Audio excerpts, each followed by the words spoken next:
Yo, what's up guys? My name is Alex and what I'm gonna show today is my full vegan day of eating with quite unusual recipes. Most of them are mine, some of them I have taken from another place. I'm gonna mention the source.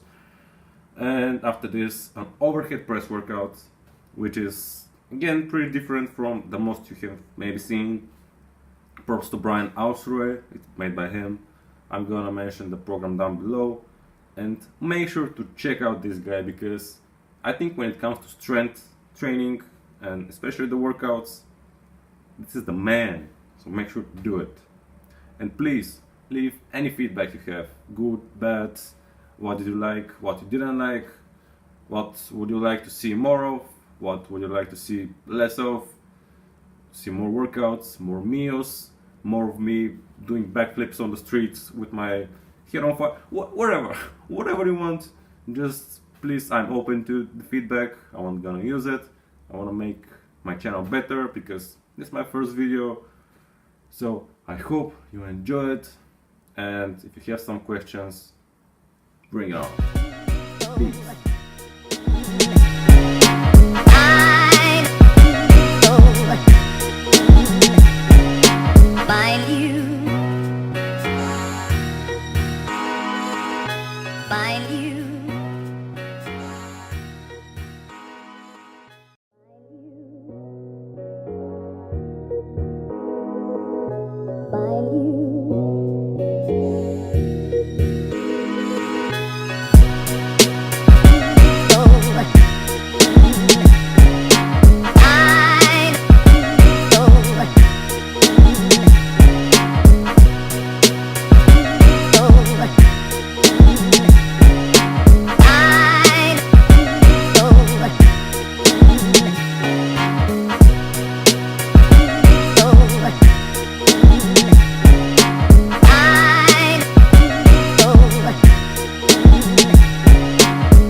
Let's get some pre-workout and go to work.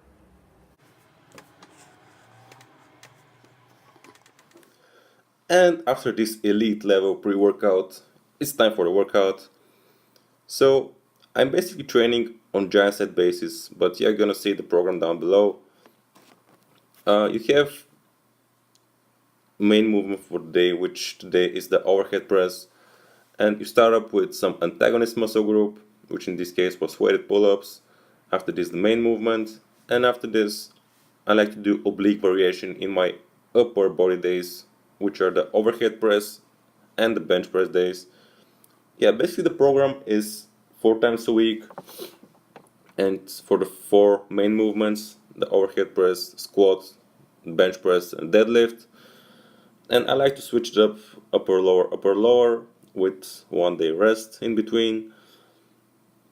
And now I'm doing 10 sets by 3 reps because this is the third way of the program, but it starts up with 4 by 8, then 5 by 5, and then 10 by 3. And the idea is to getting stronger. And you train by ramping sets, which is to say that you start up with lighter weight and you're making your way through your top set. So you can, for example, start up with 30, then 30, 35, 40, 45, 50, until you get to 65. This is your 3 reps max. And yeah, the oblique variation that I'm doing here, I have attached a band to it, so I think it's a really cool way to do it, to isolate the obliques, you know. And Yeah, I already mentioned on the upper body days I do obliques, and on the lower body I do abs, because this way you can target the abs from all the ways. And this is this is my try for top set weighted pull-ups with 20 kg, and here I'm explaining to the guy that I'm trying to film, and can't he just stop for 2 seconds? He's like, yeah man, of course, no worries. And after this he, he just continues. But anyways, here are 62.5 kilos, but I cheated a little bit on the last rep, so I'm just gonna try to make it next time. Maybe the last set before this one I had to do it a little bit lighter in order to do this properly. After the main jump set, you get up to the second jump set, which has an idea to mimic the first movements. And yeah, this is a wide grip pull-ups. After this, some Z-press. And yeah, I feel like a hobbit every time I do this exercise, but it's a really cool one. But it's not strict. I mean, the exercises, you can switch it up however you prefer. You may do some rowing movements like dumbbell rows, and after this some Arnold press or dumbbell shoulder press. So feel free to experiment. I switch it up every time personally. And what I forgot to mention, jazz set basically means you're doing 3 exercises, one after another. So this what I'm showing here, I'm doing it without rest. And after this, just take a minute and a half rest, and again with your ramping set. This is the oblique variation that I'm doing. You can get some ideas from it. And after the second jump set, you get to assistant jump set, and the idea of it is to get as much volume as you can. It's not about the intensity and how much weight you're gonna be. Just the idea is to get on some lagging points, which you're lagging for the main mover for the day. So now when it's overhead press, I'm doing some shoulders, after this some triceps, and after this some face pulls, which is again for shoulders. But you can, it depends what is lagging for you. It can be upper chest. I usually do upper chest more frequently in this workout. And I would really recommend for you to try training with resistance bands. I think it's a great way to add resistance throughout the whole movement and the exercise. So yeah, I would definitely recommend you to try it in any way you can. And yeah, just say again, assistant jump set, it's all about the volume. It's not that much intensity. You can see the thin resistance bands that I'm using. And after all this, I usually end up with some conditioning, about 10-15 minutes. This time I did some heavy bag boxing, but I didn't film it. And maybe next time I'm going to film some of my conditioning so you can get an idea for it. Now to the meals.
So these are my final macros for today. I haven't been counting calories for a while, so I recently started doing it again, and I realized I kind of overdid it on sugary, sweet things today, but I kind of craved it, to be honest. And I hope you guys enjoyed it, and see you next time. Peace!